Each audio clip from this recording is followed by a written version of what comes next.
খুলনার কয়রা থানার বনপাড়া সংলগ্ন সুন্দরবনের গহীনে কোস্টগার্ড ও কুখ্যাত বনদস্যু দুলাভাই বাহিনীর সদস্যদের সঙ্গে রাতব্যাপী গুলি বিনিময়ের ঘটনায় শওকত সর্দার নামে একজন নিহত ও বাহিনীর প্রধান রবিউল ইসলাম সহ ৩ জন আহত হয়েছে।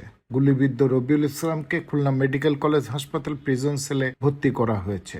আজ বিকালে কোস্টগার্ড মিডিয়া কর্মকর্তা লেফটেন্যান্ট কমান্ডার সাব্বির আলম সুজন এক প্রেস বিজ্ঞপ্তিতে এই তথ্য জানান। প্রেস বিজ্ঞপ্তিতে জানানো হয়, চলমান এই অভিযানে ৩ জন বাহিনীর সদস্যকে গুলিবিদ্ধ অবস্থায় উদ্ধার করে কোস্টগার্ড। অবৈধ অস্ত্র ও গোলাবারুদ উদ্ধার এবং বাহিনীর পলাতক সদস্যদের আটকের লক্ষ্যে কোস্টগার্ড কর্তৃক অভিযান চলমান রয়েছে। তবে প্রেস বিজ্ঞপ্তিতে নিহতের ব্যাপারে কোনো তথ্য জানানো হয়নি। কয়রা উপজেলা স্বাস্থ্য কর্মকর্তা ডক্টর রেজাউল করিম জানান, শুক্রবার ভোর রাত 4টার দিকে গুলিবিদ্ধ শওকত সর্দারের মৃতদেহ হাসপাতালে নিয়ে আসে কোস্টগার্ড। সে মহেশ্বরীপুর ইউনিয়নের ৩ নম্বর ওয়ার্ডের মৃত এজাহার সর্দারের পুত্র। অপর একজন গুলিবিদ্ধ অবস্থায় আসে, তাকে উন্নত চিকিৎসার জন্য খুলনা মেডিকেল কলেজ হাসপাতালে পাঠানো হয়েছে।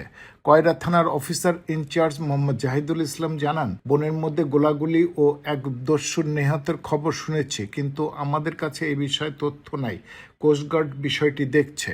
কোস্টগার্ডের প্রেস বিজ্ঞপ্তিতে বলা হয়, বনপাড়া সংলগ্ন সুন্দরবনের গহীনে বোটে অবস্থানরত বনদস্যু দল কোস্টগার্ডের উপস্থিতি টের পেয়ে অতর্কিত গুলি চালাতে শুরু করে এবং আত্মরক্ষার্থে কোস্টগার্ড সদস্যরা ডাকাতদের বোট লক্ষ্য করে গুলি ছোড়ে।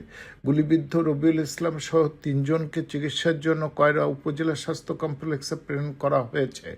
ডাকাত দলের সদস্যরা সুন্দরবনের আভ্যন্তরে এবং নিকটবর্তী লোকালয়ে আশ্রয় নেওয়ার চেষ্টা করতে পারে বিধায় সকলকে সতর্ক থাকা এবং আইন শৃঙ্খলা রক্ষাকারী বাহিনীকে প্রয়োজনীয় তথ্য দিয়ে সহায়তা করার জন্য আহ্বান জানানো হয়েছে। কোস্টগার্ডের নিকট তথ্য প্রদানকারীর পরিচয় গোপন রেখে তাকে পুরস্কৃত করা হবে বলেও জানানো হয়েছে।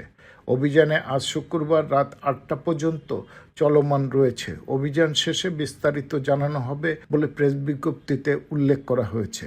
এদিকে নিহত শওকতের পরিবারের সদস্যরা মর্গের সামনে আহাজারি করতে দেখা যায়। মর্গ ও প্রিজন সেল এলাকায় কোস্টগার্ডের সদস্যরা অবস্থান করছে। S M Habib, ATN Bangla, Khulna.